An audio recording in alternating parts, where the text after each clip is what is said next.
অবশেষে সূর্যের স্মৃতি ফিরে এলো এবং গভীর আবেগে দীপাকে বুকে জড়িয়ে ধরে বলল, হ্যাঁ, আমি তোমাকে চিনতে পেরেছি দীপা, তুমিই আমার স্ত্রী। জি বন্ধুরা, অনুরাগের ছোঁয়া ধারাবাহিকের আজকের পর্বে আপনারা ঠিক এমনটাই দেখতে পারবেন। আর আমার সুন্দরী সুন্দরী আপুদের বলছি, যদি আপনারা আমার এই চ্যানেলটিকে এখনও সাবস্ক্রাইব করে না থাকেন, তাহলে আপু আপনার কাছে আমার একটি অনুরোধ, প্লিজ প্লিজ প্লিজ এই ভিডিওটাকে একটি লাইক করে অবশ্যই আমার চ্যানেলটিকে সাবস্ক্রাইব করে দিন। পর্বের শুরুতেই দেখা যায় পূজা মণ্ডপে অনুষ্ঠান চলাকালীন দীপা কৌশলে সূর্যকে সেখান থেকে একটি গাড়িতে করে নিয়ে অন্য একটি জায়গায় চলে যায়। দীপার উদ্দেশ্য একটাই, যে কোনো উপায়ে সূর্যের হারানো স্মৃতি ফিরিয়ে আনা। গাড়িতে বসে দীপা সূর্যকে তাদের পুরনো দিনের কথা মনে করানোর আপ্রাণ চেষ্টা করে এবং অতীতের সব ঘটনাগুলো খুলে বলে।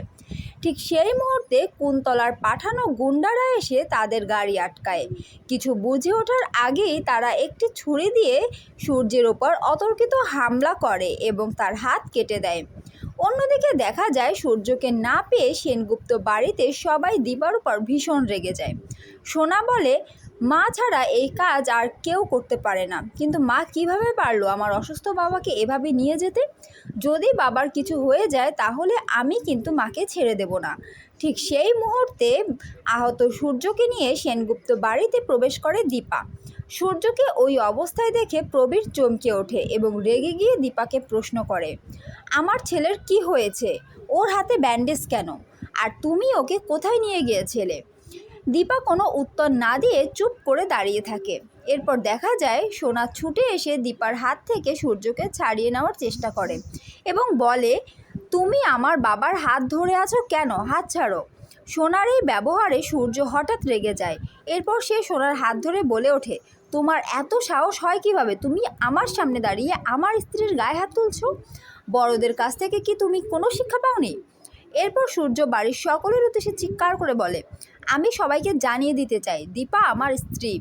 এরপর থেকে যদি কেউ ওর সাথে খারাপ ব্যবহার করে তাহলে আমি কাউকে ছেড়ে কথা বলবো না। এই কথাগুলো বলেই সূর্য দীপাকে নিজের বুকে জড়িয়ে নেয় এবং তার কপালে গভীর ভালোবাসার সাথে একটি চুমু এঁকে দেয়। এর পরবর্তী সময়ে অনুরাগের ছোঁয়া ধারাবাহিকে কী কী হতে যাচ্ছে তা সবার আগে জানতে হলে অবশ্যই চ্যানেলের সাথে থাকতে হবে। আপনারা যদি আমার এই চ্যানেলটিকে এখনও সাবস্ক্রাইব না করে থাকেন তাহলে আবার অনুরোধ করছি, প্লিজ প্লিজ প্লিজ এই ভিডিওটিতে একটা লাইক করে অবশ্যই চ্যানেলটিকে সাবস্ক্রাইব করে দিন এবং আমাদের পাশে থাকবেন, কারণ আমাদের চ্যানেলে অনুরাগের ছোঁয়ার সব আপডেট সবার আগে দেখতে পারেন। ভালো থাকবেন, সুস্থ থাকবেন, আল্লাহ হাফেজ।